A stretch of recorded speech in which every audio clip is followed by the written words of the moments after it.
सौतेली बहन। रामपुर राज्य में दो बहनें सीता और राधा रहती थी।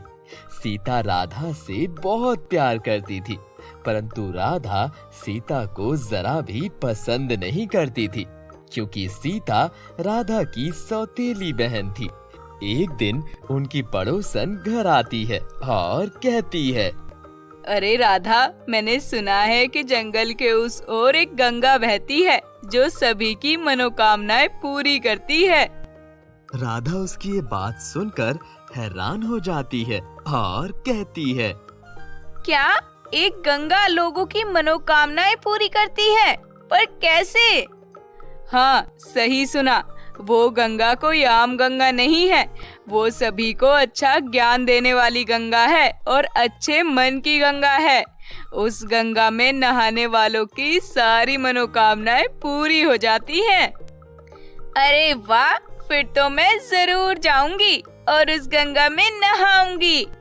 हाँ, ठीक है, पर याद रखना, उस गंगा तक पहुंचने के लिए तुम्हें बहुत सी तकलीफों से गुजरना पड़ेगा। यूं समझो, तुम्हें अपनी जान हथेली पर रखकर अपने मन की ख्वाहिश पूरी करने के लिए वहां जाना पड़ेगा। हाँ हाँ, मैं सब करूंगी। सबसे पहले वहां पहुंचकर ये अपनी सौतेली बहन से पीछा छुड़ाऊंगी। ऐसा मत कहो राधा, सीता तुम्हें बहुत प्यार करती है। वो तुम्हारे बारे में बहुत अच्छा सोचती है, तभी तो तुम्हारा काम बिना कहे कर देती है। अच्छा अच्छा, ज्यादा भाषण मत दो, मुझे सब पता है। राधा ये कहकर जंगल की ओर निकल जाती है। सीता जब उठती है तो राधा को घर में ना पाकर आखिरकार निराश होकर उसे ढूंढने निकल जाती है। राधा, अरे ओ राधा, कहाँ हो तुम? परंतु राधा उसे कहीं नहीं मिलती। वो कोई जवाब नहीं देती। निराश होकर सीता उसके लिए प्रार्थना करने लगती है। हे भगवान, राधा की रक्षा करना। पता नहीं कहाँ चली गई है। अब मैं उसको कहाँ ढूंढूं? वहीं राधा जंगल में पहुंचती है तो उसे एक घायल बुढ़िया नजर आती है। वो कहती है, अरे ओ सुंदर लड़की, मुझे ठीक कर दो। अरे चल, मेरा रास्ता मत रोक। मैं कोई डॉक्टर हूँ जो तुझे ठीक कर दूंगी। इतना कहकर राधा आगे बढ़ जाती है।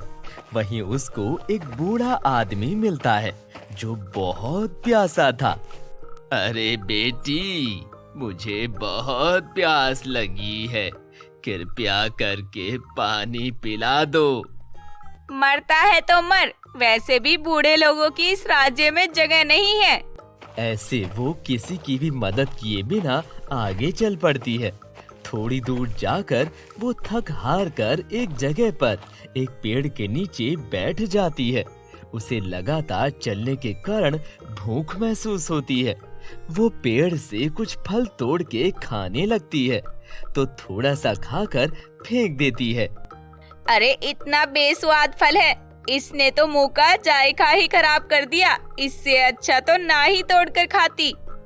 गुस्से से फिर वो चलना शुरू कर देती है और उसे थोड़ी ही दूर पर पानी की गंगा बहती दिखाई देती है।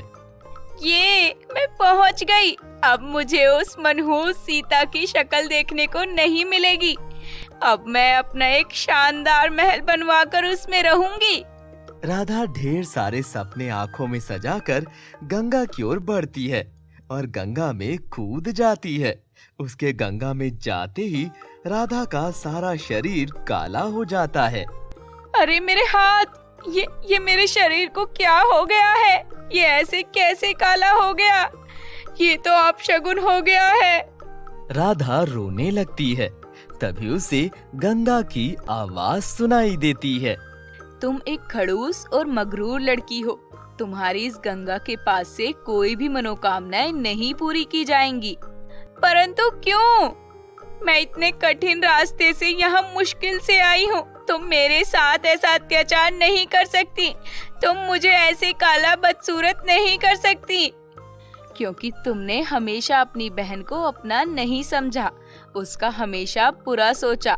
यहाँ तक कि यहाँ भी तुम उसी के लिए आई ताकि तुम सीता को तरसा सको और बुरा भला कह सको। नहीं गंगा मैया, ऐसी बात नहीं है, मैं तो उससे बहुत प्यार करती हूँ। झूठ, झूठ पर झूठ क्यों बोल रही हो तुम? तुम्हारी सजा यही है कि तुम बाकी की जिंदगी ऐसे ही काली कलूटी लड़की बनकर गुजारोगी। इतना कहकर जादुई गंगा राधा को पूरा काला कलूटा बना देती है। खुद को यूं काला देखकर राधा फूट फूट कर रोने लगती है।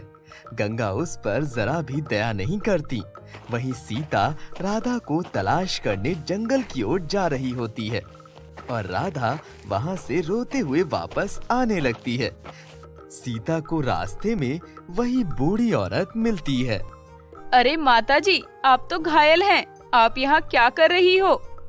अरे रहम दिल लड़की, तुम कहाँ से आई हो और तुम कहाँ जा रही हो?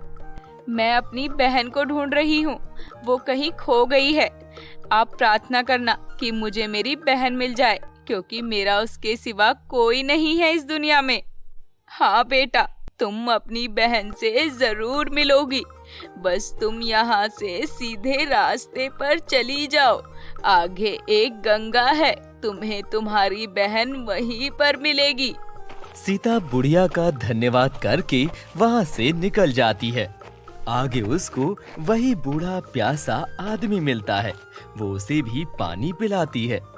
ऐसे ही आगे चलते चलते वो जादुई गंगा के पास पहुँच जाती है और प्रार्थना करती है। हे जादुई गंगा, प्लीज मेरी बहन की रक्षा करना, वो खो गई है। तुम कृपया करके मुझे मेरी बहन से मिला दो। तुम्हारी बहन एक लालची और खड़ूस लड़की है। मैंने उसको उसके बुरे कर्मों के कारण उसको काला बना दिया है। अब वो अपनी बाकी की जिंदगी ऐसे ही काली कलूटी बनकर गुजारेगी। नहीं नहीं, तुम उसे माफ कर दो। राधा भी उससे बोलती है। गंगा मैया, मुझे माफ कर दो। अब मैं ऐसा कुछ भी नहीं करूंगी। अब से मैं सीता का कभी बुरा नहीं चाहूंगी। राधा रोते हुए वहाँ आती है और गंगा उसे क्षमा कर देती है और वो दोनों खुशी खुशी वापस लौट जाती हैं।